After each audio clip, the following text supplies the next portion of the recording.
Hello everyone, welcome to Skill Ed with Shreyaan. We have Ms.SUCHI with us.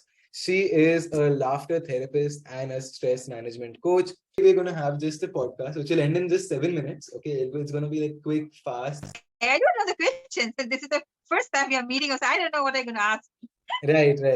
Exactly, that's the suspense, that's the surprise. So yeah, let's get started though.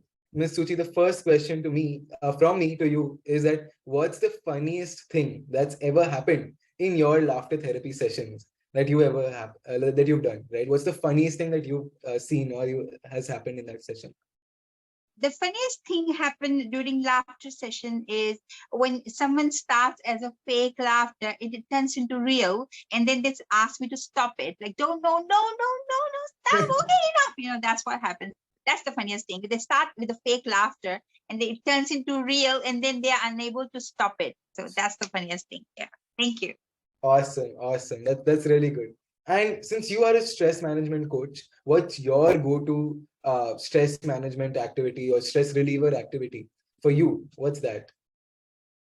Okay. What if I preach? I tell the whole world as the stress management coach and the laughter coach. I practice it so that it comes naturally to me. So I practice each and everything, like how to get dosage of happy hormones. So I have weaved into my daily routines. So I don't need to take time out to get the dosage of happy hormones. So the first thing when you wake up from the bed is to make your bed and practice gratitude. So that's like in there. Like, thank the universe for giving me another day.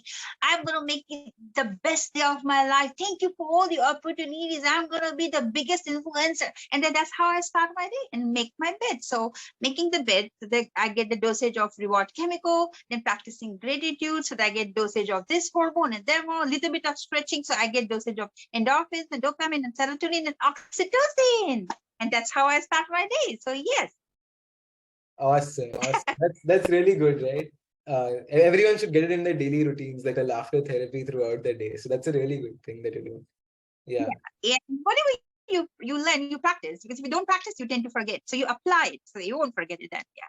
Absolutely. And there are a few people who are against laughter therapy, or people who just don't like to laugh, or those kind of people who are very sad and just okay, who are very skeptical, right? So how do you deal with these kind of people? Like, what really happens with them?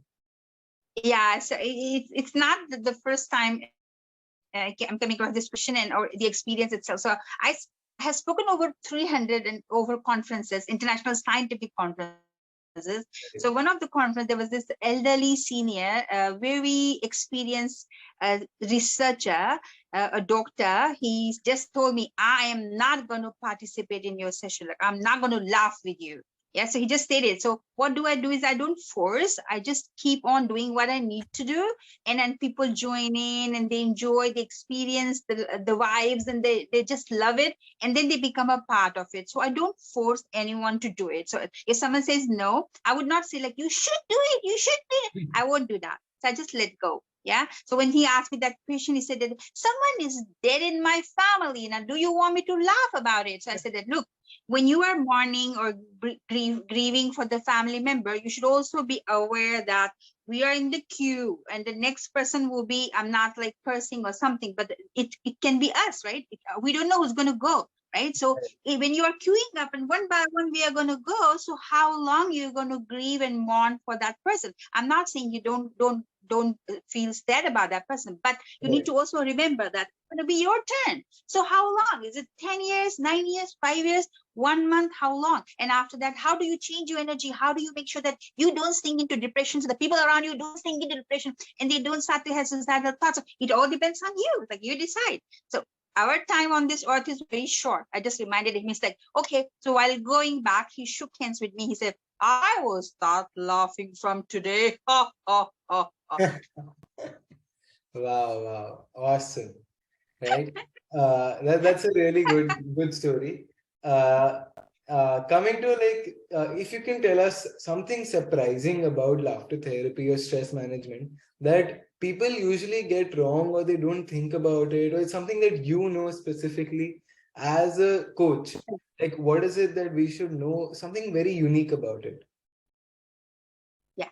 So laughter is taking for granted, isn't it? Like whenever I talk about laughter therapy, I talk about belly laughter. People they say that I have a smiling face, I always laugh, and this and that. They say like, don't tell me about that. But they do not know the importance and significance and how beneficial it is for us to practice belly laughter, and that too for 15 to 20 minutes. So whatever I say and do is, there is a scientific research already happened on this topic and stuff. So when someone practices belly laughter, not just or the belly laughter, like deep laughs, when someone practices that for 15 to 20 minutes, brain not knowing the difference whether it's real or fake, it starts to release happy hormones. So this is something people don't know, that even if they are sad, depressed, they are feeling low, someone died in their family, they excuse themselves, they work on themselves. And then of course you don't want to laugh in front of people if someone is dead in the family, but if you want to work on your energies and you want to come back and you want to bounce back and start to take challenges of life, you want to face it, you don't want to sink into depression, then you need to know that when someone practices belly laughter for 15 to 20 minutes, brain will not know the difference whether it's fake or real. It will start to release happy hormones. And when you get the dosage of happy hormones, your reward chemical, your painkiller, your love hormone, your mood stabilizer, you're gonna be good. Wow, awesome.